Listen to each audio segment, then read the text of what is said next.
Welcome to के academy. शब्दार्थ और टिप्पणी। अंगिरस, अंगिरा। ब्रह्मा के 10 मानस पुत्रों में से एक, सप्त सप्त ऋषियों में से एक ऋषि। उन्होंने स्मृति की रचना की थी, इसलिए उन्हें स्मृतिकार भी कहा जाता है। अंतेवासी, गुरुकुल या आश्रम में रहने वाला छात्र। अम्बरीश, सूर्यवंशी राजा इक्ष्वाकु की आत्मवेत्ता। 28वीं पीढ़ी से भागीरथ के आर्तनाद पौत्र, माधानता के पुत्र और परम इक्ष्वाकु वैष्णव भक्त। अति मानवीय, मानवेतर, अलौकिक। अनात्मवाद, वहवाद आत्मा की सत्ता को स्वीकार नहीं करता। शरीरांत के साथ आत्मा का नाश हो जाता है। अनासक्त, निर्लिप्त, उदासीन। अनित्य, नश्वर, अस्थिर। अनुद्विग्न, शांत, चिंता रहित। अपवर्ग, मोक्ष। अभिनिष्क्रमण, संसार से विरक्ति, गृहत्याग। अभिभूत का मतलब होता है चकित, भौचक का। अभीष्ट, चाहा हुआ, मनोरथ। अभ्यर्थना, अनुरोध, विनती। अभ्युदय, वृद्धि, उत्तरोत्तर, उन्नति। अमात्य का मतलब होता है मंत्री। अर्हत का मतलब जीवन मुक्त,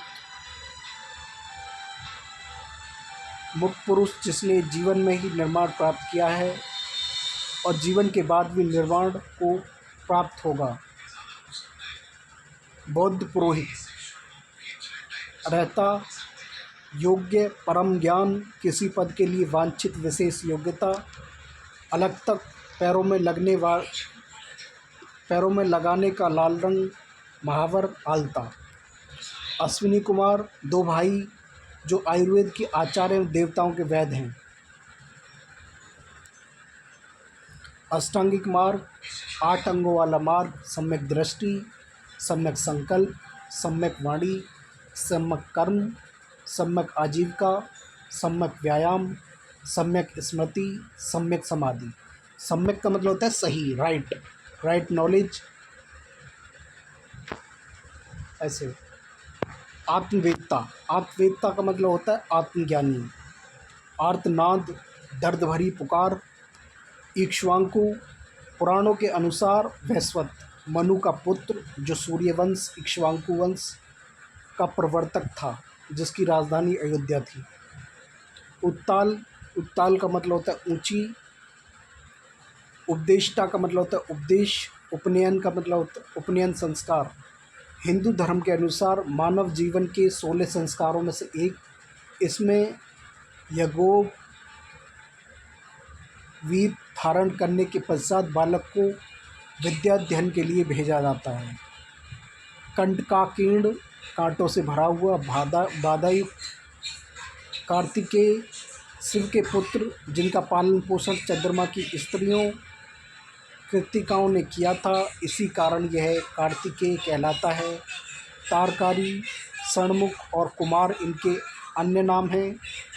काश्यप, एक प्रजापति का नाम जो रामायण और महाभारत के अनुसार ब्रह्मा के पौत्र और मारीच के मानस पुत्र थे। कुबेर, धनाध्यक्ष तथा उत्तर दिशा के स्वामी माने जाते हैं। इन्होंने अलकापुरी बसाई थी।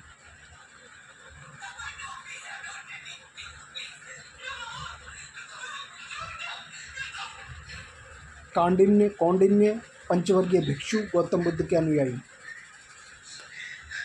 चातुर्मास, वर्षा के 4 महीनों का संयुक्त नाम चातुर्मास है। इन महीने में विभिन्न नियमों, भोजन तथा कुछ आचार व्यवहारों का निषेध का पालन होता है। च्यवन, भृगु ऋषि और पुलुमा के पुत्र जो एक प्रसिद्ध ऋषि थे।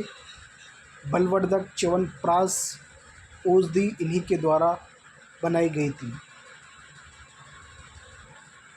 जरावस्था, वृद्धावस्था। जितेंद्रिय, जिसने इंद्रियों को अपने वश में कर लिया हो।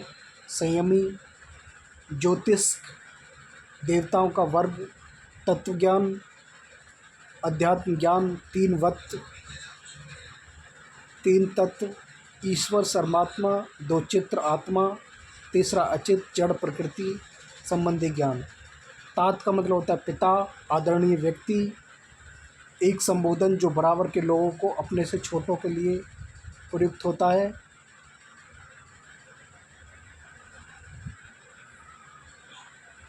तृष्णा का मतलब होता है प्यास। त्रिवर्ग का मतलब होता है धर्म, अर्थ, काम, इन तीनों की प्राप्ति ही मनुष्य का संपूर्ण पुरुषार्थ है। पर बुद्ध के अनुयायी त्रिवर्ग नाशवान हैं और उनसे तृप्ति नहीं होती। दुंदुभी यानी कि डंगा, नगाड़ा, ध्यान योग, ध्यान लगाने की योग क्रिया। ध्यान व्यवस्थित,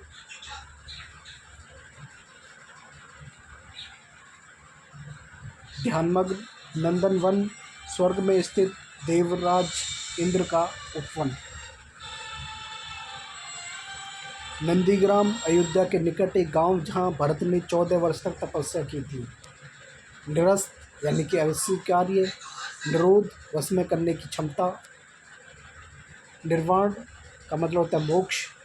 नैरंजना का मतलब होता है गया, बिहार के निकट बहने वाली फल्गु नदी का पुराना नाम।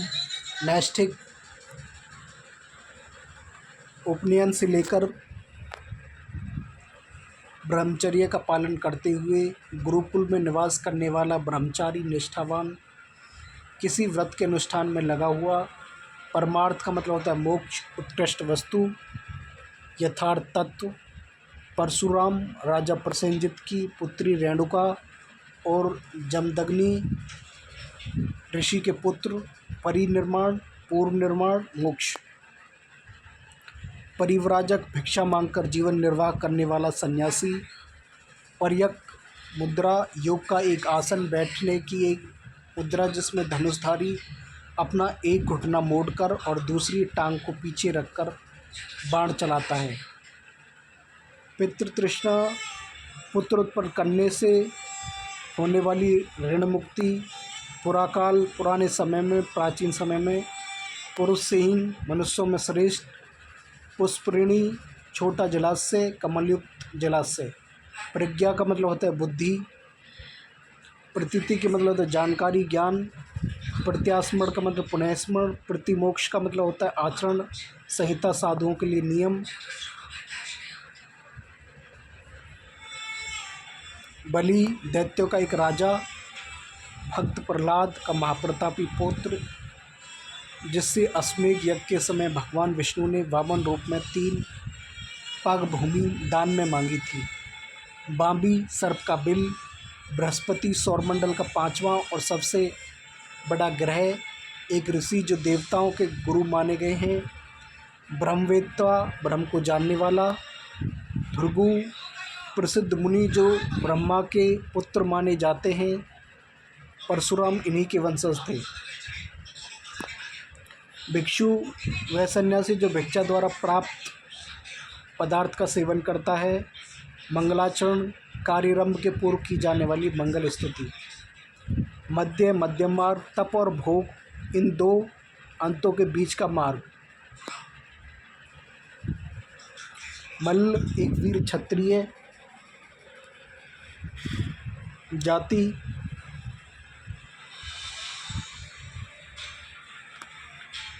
जिसका कुशीनगर उत्तर प्रदेश के पास राज्य था। महावृक्ष का मतलब होता है पीपल वृक्ष। माधानता, माधाता, सूर्यवंशी राजा, युवनाश्वन के पुत्र, जिसकी राजधानी अयोध्या थी। मार, बौद्ध मत में कामदेव को मार कहते हैं, जो पौराणिक कामदेव से भिन्न है और मोक्ष प्राप्ति में एक प्रकार से यह शैतान की भूमिका निभाता है। मुमुक्षु, मोक्ष की कामना करने वाला। मृगदाव, अनेक मृगों वाला वन। राजगृह, बिहार में पटना के निकट एक प्राचीन स्थान जो बौद्धों का तीर्थ स्थल है।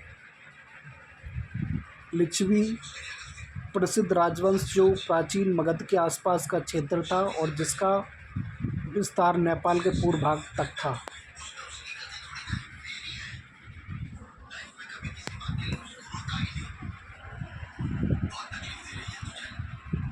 उसका वर्तमान क्षेत्र मुजफ्फरपुर और वैशाली बिहार में है। व्रजबाहु दर्शाण देश का एक राजा जिसने अपनी पत्नी और पुत्र के रोगग्रस्त होने पर उन्हें वन में त्याग दिया था। वामदेव एक वैदिक ऋषि, वाल्मीकि रामायण के रचनाकार, आदि कवि मुनि, विशाख विश्व में बुझा हुआ, वृज्जी एक प्राचीन जाति जिसकी राजधानी वैशाली थी, वर्तमान मुजफ्फरपुर बिहार। शाक्य मुनि शाक्य वंश में अवतीर्ण होने के कारण गौतम बुद्ध शाक्य मुनि कहलाते थे। शावक पशु पक्षी का बच्चा, शुक्र एक बहुत ही चमकदार तारा, शुक्राचार्य दैत्यगुरु, श्रावस्ती श्री राम के पुत्र की राजधानी जो उत्तर कोसल के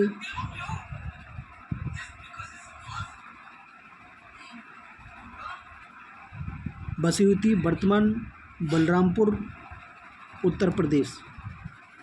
श्रेयस्कर, कल्याणकार, मंगलकारी, सम्यक आचरण, उपयुक्त आचरण, सर्वार्थ सभी प्रकार के पदार्थ और योग के विषय, सार्थवाह व्यापारी, सिद्धयोगी अलौकिक शक्तियों से संपन्न योगी, सुमंत राजा दशरथ के मंत्री तथा सारथी, सुमेरु पर्वत एक कल्पित स्वर्ण पर्वत जिसे पर्वतों का राजा कहा गया है, सूर्यकांत मणि एक प्रकार का स्फटिक जिसे सूर्य के सामने करने से आँच निकलती है।